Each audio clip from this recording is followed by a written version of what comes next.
पागलों की तरह उसका दरवाजा पीट रहा था और उसने दरवाजा खोला तभी। दो लोगों को सफाइयां बताओ कि ऐसा कुछ भी नहीं तुम। नहीं आ रही मुझे, बोझ हो रहा है दिल पर, आने वाला है।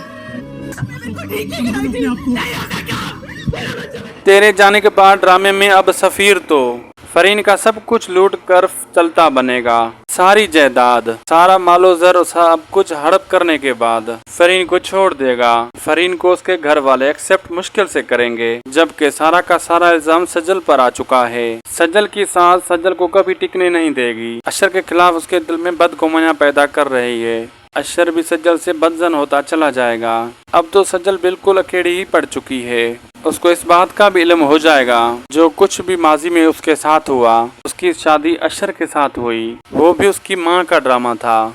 आप लोगों को ये ड्रामा कैसा लग रहा है? अपनी कीमती राय कमेंट बॉक्स में दीजिए। वीडियो अच्छी लगे तो लाइक शेयर सब्सक्राइब करना ना भूलिएगा। हमें दीजिए इजाज़त, तब तक के लिए अल्लाह हाफिज़।